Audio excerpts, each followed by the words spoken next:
Imagine you had a crystal ball that could tell you what the financial markets were going to do, when they'd peak, when they'd crash, where prices were headed. Maybe it's not perfect, right? But let's just say that it's 80% accurate. Would you use it? What if it were 60% accurate? Is that still worth having? Of course it is. You'd probably build your entire strategy around it.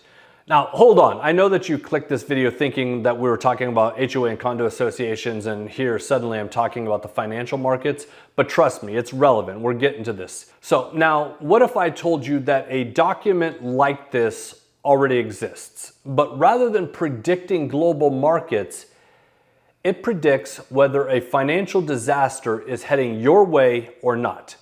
It knows exactly when your HOA or condo association is going to need to spend money, how much. It can even see a $25,000 bill coming 3 years from now before it even lands. So let me ask you the same question. Would you use that document? Would you call it a priority? If it could prevent something like a $25,000 bill from happening, you'd probably use that, right? Here's the problem. Many communities already have this document. It's called a reserve study, and many boards leave it sitting on a shelf or a drawer for one primary reason. They don't understand how to use it. But by the end of this video, you're going to understand it better than 90% of boards out there. And it could save every homeowner in your community tens of thousands of dollars. So let's jump into it.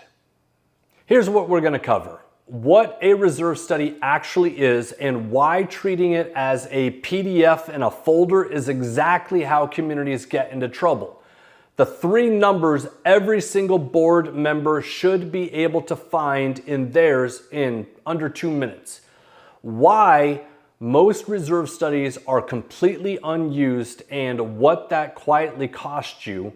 How to turn a static document like a PDF into a living budget, into a dynamic tool that you can actually run your community from. How to present it to your homeowners without the room turning on you. And finally, the red flags that tell you whether the report that you're holding is even reliable in the first place. I'm going to show some of this on my screen recording so that it's not just me talking about it. You can actually see it demonstrated for you. So let's get into it. Let's start with the basics because this is where most of the confusion lies. Your community has 2 kinds of money. Operating, that's the day-to-day stuff, your landscaping, your utilities, your insurance, your management. That's the easy part. Everybody understands that the lights have to stay on and the pool must, open at a certain time. Then there's the other bucket, the reserves. And this is the savings account for the big things that wear out slowly and cost a fortune to replace. The roof that lasts 25 years, the asphalt that lasts, 20 years, the pool equipment, the elevators, the siding, the retaining walls.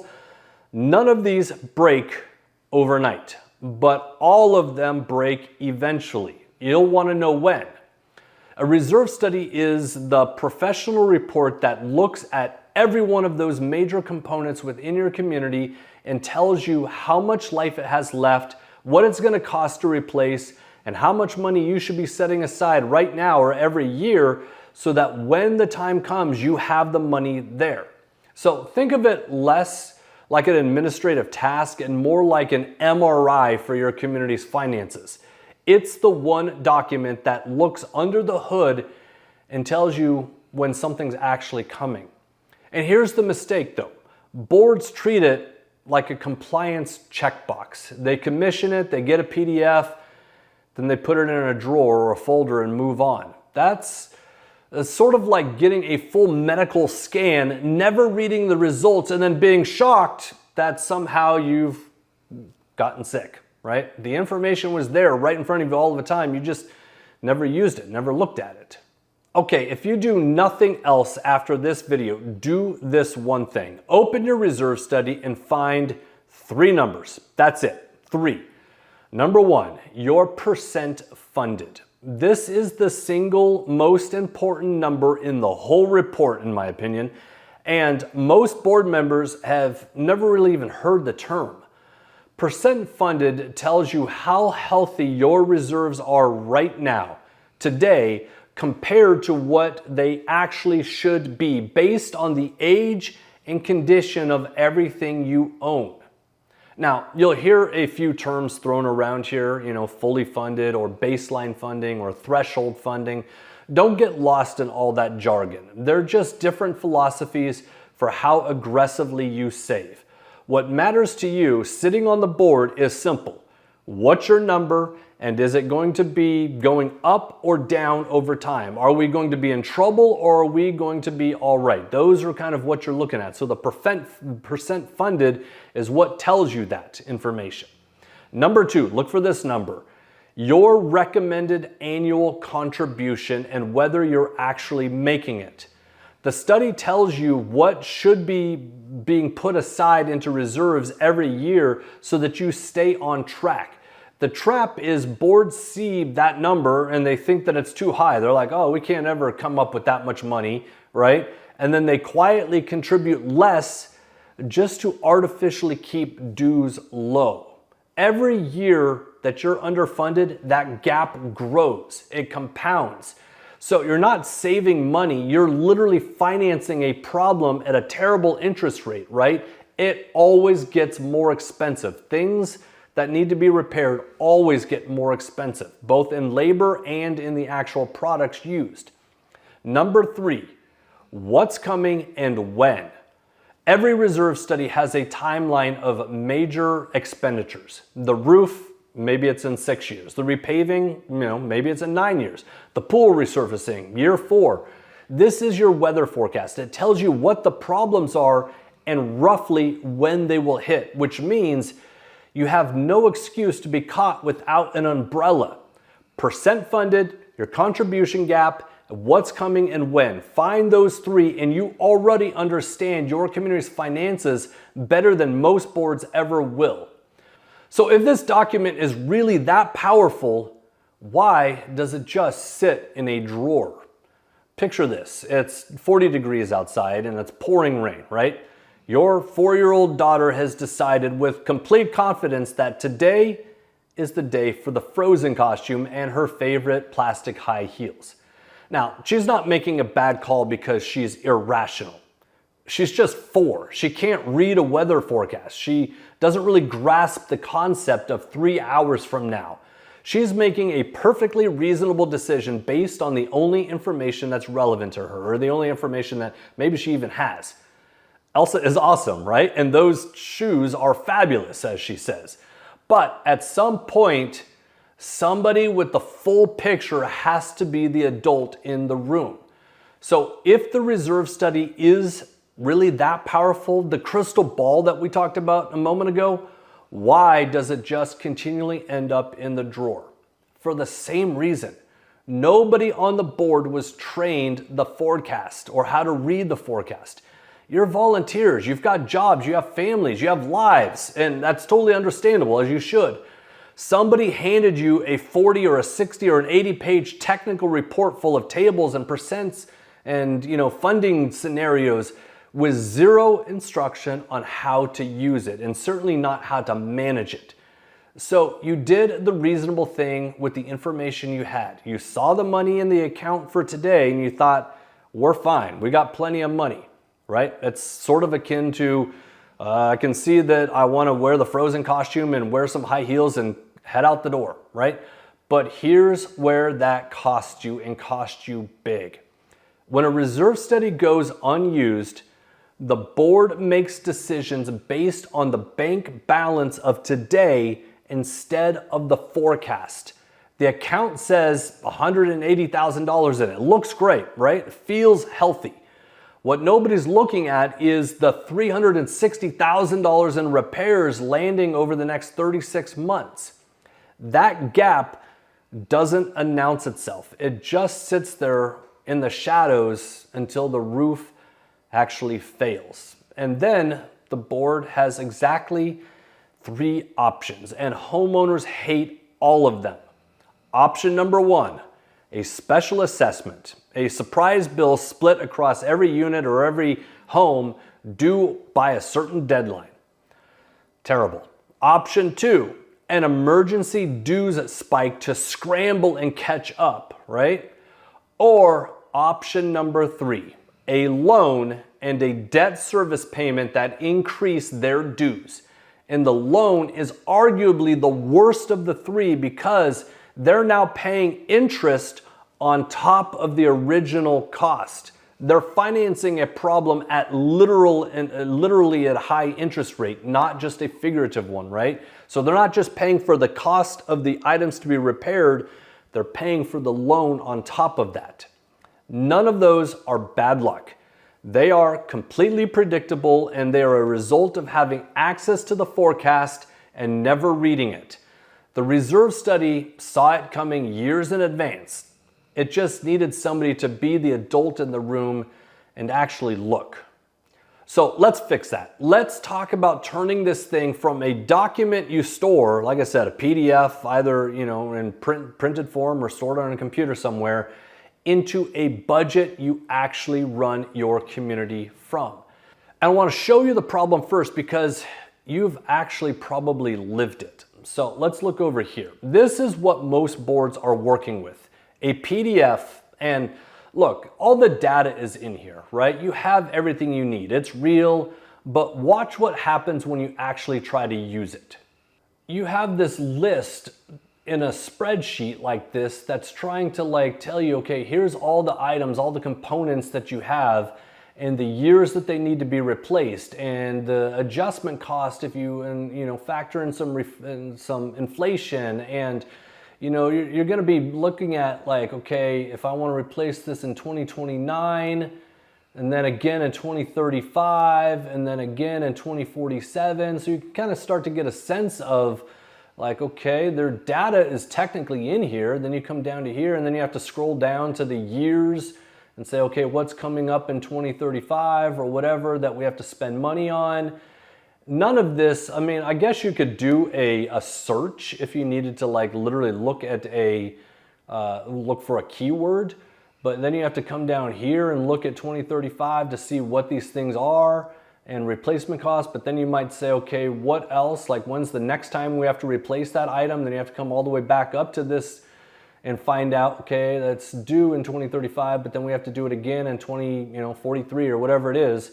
So you're constantly going back and forth between tables. And then here you have to figure out what it is that they're talking about. It is a mess. I have seen more communities completely just ignore this because how the heck are you supposed to manage a $2 million or a $5 million or a $20 million community using a PDF?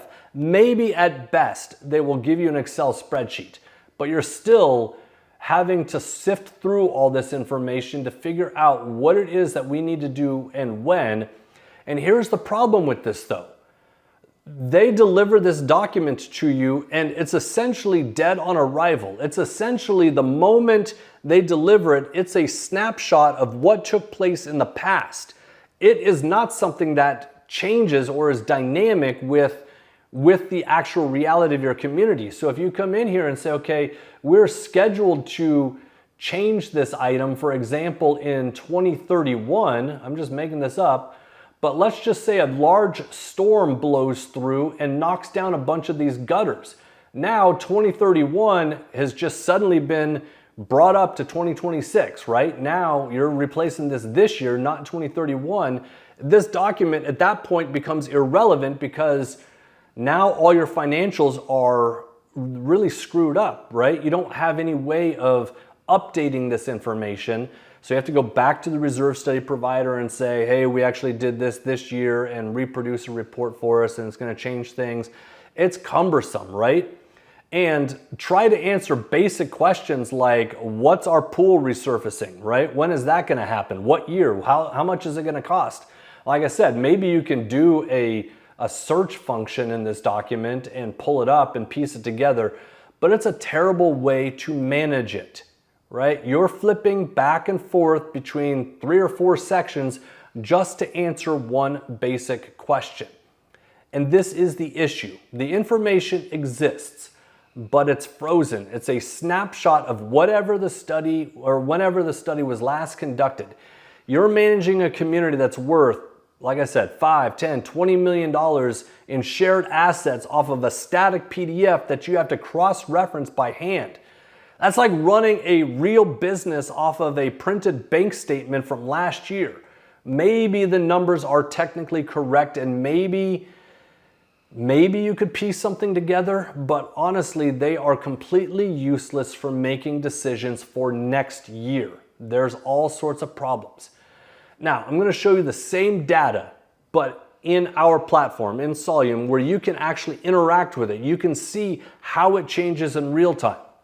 All right, so we have this exact same reserve study built out in our platform, but instead of it just being a static PDF, you now can interact with the data. So if you wanted to see something like when is the ceiling fan needing to be replaced, or the clubhouse water heater, for example, we can just select that and we can see, okay, now it needs to be replaced in 2032, but then again in 2044, and then again in 2056, the same inflation rate, what it's going to cost. Then you can actually dial down, assuming that this was in a year that was, that needed to be replaced, you could dial down even further, and now you can open a procurement request. I'm not even going to go into the details around that right now, but you can actually submit work orders to vendors or requests for proposals on what it would cost to different vendors, or if you need to adjust the instance year. So let's just say that this was scheduled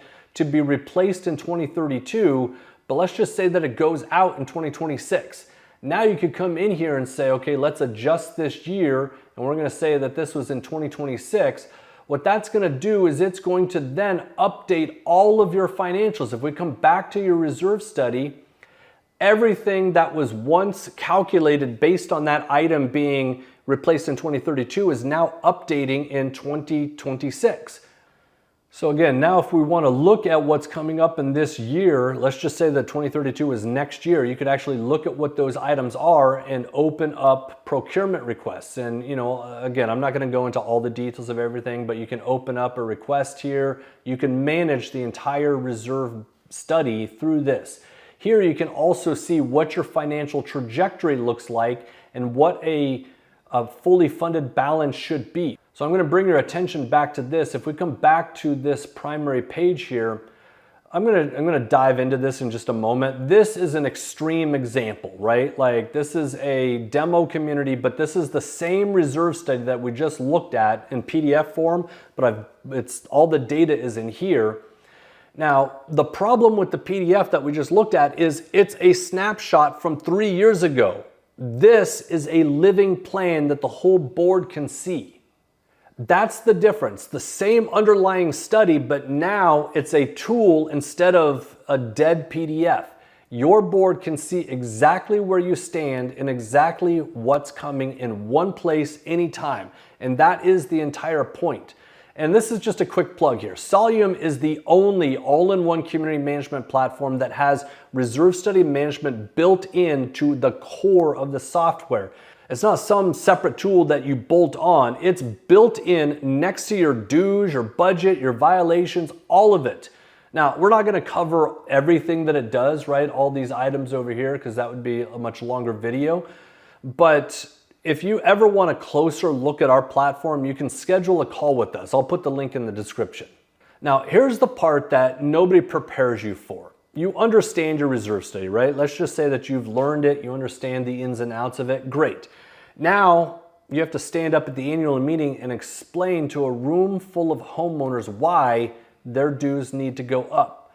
And this is where a good board gets turned on, because they walk in with a 40 or 60 or an 80-page report and a vague, trust us, we need more money. They say we need more money, and the room revolts against you. They turn on you.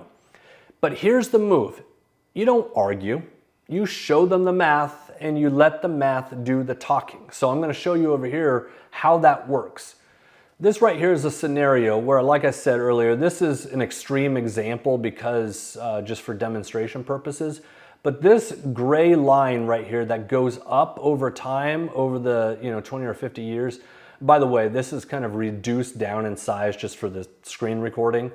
But you can see here that this community is supposed to have $9 million, almost $10 million in the bank account in order to be considered fully funded. But if they do nothing, they're going to have this is what their reality looks like. It's just going to go down, down, down, and down because every expense is going to get more expensive and that gap is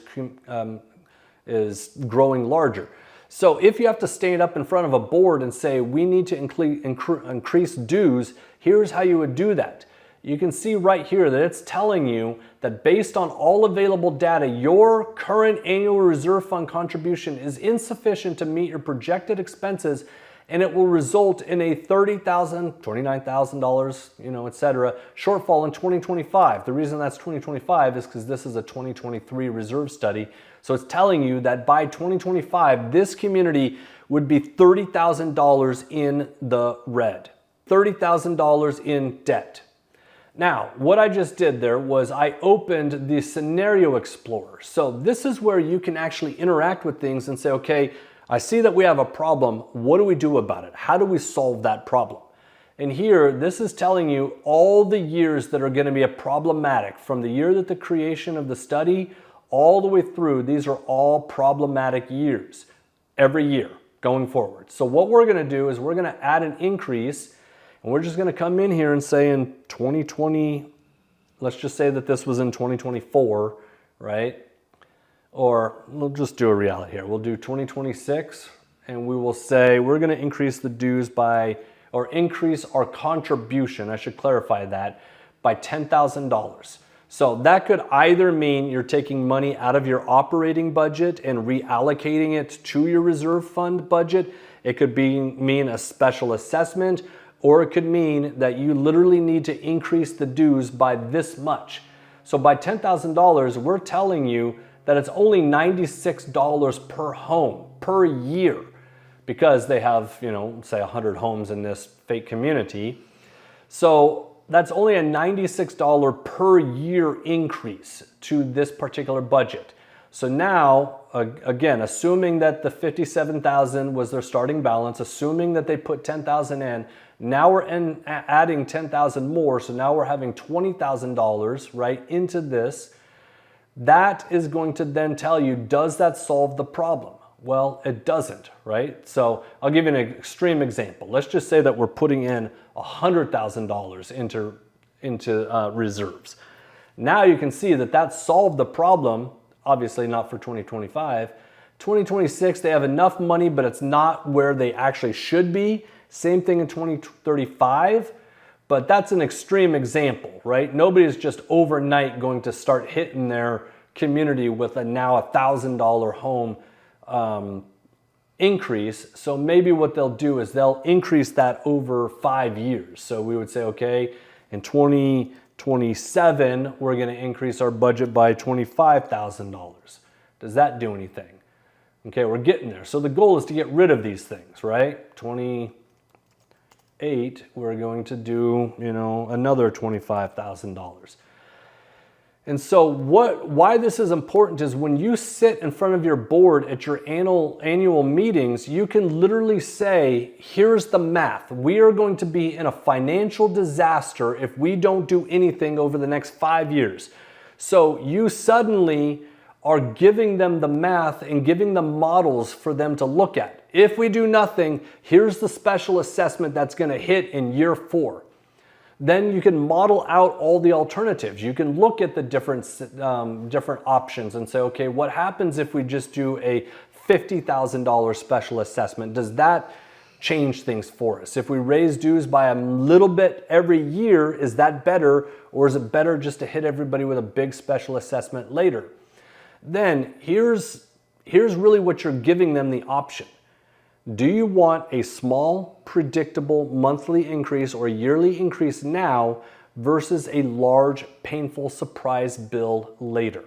This changes the entire conversation. You're now not the board asking for more money. You're the board showing your neighbors how you're protecting them from a 5-figure bill that they never saw coming. You've turned the dues are going up, we don't know why or how or whatever, into Here's how we're keeping you from getting hit with a $12,000 special assessment in 3 years. Suddenly, you're the hero, not the bad guy. Same facts, completely different room. When people can see the choice laid out, small now and over time, or huge later, most of them choose the small now. You just have to show them. Last thing, everything I just told you assumes that your reserve study is actually good or comprehensive, right? But not all of them are. So here is how to know if the report you're holding is reliable. Red flag number 1, it's just old, right? Components age, costs rise, conditions change. A reserve study from 5 or 6 or 10 years ago is describing a community that does not exist anymore because so much has changed in that period of time. Many states actually require updates on a set schedule, and we'll talk about that in just a second. Red flag number 2. So if red flag number 1 is that it's just old, it's out of date, red flag number 2 is nobody physically looked, right? There's a difference between a provider who walked your property and inspected your components, meaning every asset you own, that's the roof of the clubhouse, the pool, pump, etc., right? They inspect everything. And one who did a no-site visit, meaning they sat at a desk using the information that you conveyed to them. Sometimes that's through photos, sometimes that's through just rough estimates. Those are wildly different. Obviously, the one where they walk the property is more expensive, but it's a lot more reliable than the one where somebody just sits behind a desk and just types in the numbers. Red flag number 3, the numbers feel too safe. If your study shows that you're cruising along, fully funded, no real contribution increase ever needed, just be skeptical, right? Reserve studies that tell boards exactly what they want to hear are worth a second look. Reality is rarely that tidy, okay, or that convenient. Red flag number 4, you can't get a straight answer on assumptions. A good provider can tell you what the inflation rate is that they used, what the interest rate that they assumed on your reserves, and how they estimated the component life of everything, all the way down to the product costs for something like the siding of your clubhouse. If those answers are vague, the whole report is likely built on sand. And one more reason that this matters beyond just good management. In a lot of places, it's actually the law. States are increasingly regulating reserve planning. They have rules about conducting studies, updating them on a schedule, funding reserves, and making the financial information available to homeowners. States like Florida and California and Oregon, those are the ones that everybody expects, right? They tend to be more regulated. But there are states on this list that genuinely might surprise you. I broke the whole state-by-state picture down in a pretty detailed article on our website that you can see, and you can look in to see what each state requirements are. I'll leave a link to that in the description as well. The point is this: reserve planning isn't just smart anymore. Depending on where you live, it's a compliance requirement, and the board is the one on the hook. So here's where this actually leaves you. Your reserve study is not a document to file. It's not just a checklist of things to have been conducted, right? It's the clearest picture you will ever get of your community's financial future. And the boards that actually use it are the ones that never surprise their residents with a bill that nobody saw coming. Now, let me ask you a few questions before you go. Something to think about. When was the last time your board could answer in under a minute exactly what your community needs to spend over the next 5 years and whether the money will actually be there to spend on those things, right? What happens to your community if the path that you're on right now doesn't change? Let's just say that you do nothing, right? Are you going to end up better in 3 years or worse? And how would your next homeowners meeting go if instead of asking people just to trust you with the dues increase, you could put the math up on a screen and tell them that this is how it's going to work, right? And give them the options. Here's the thing. you're probably thinking that the last thing you want to get yourself wrapped up in is another full overhaul of your community's financial future. I get it.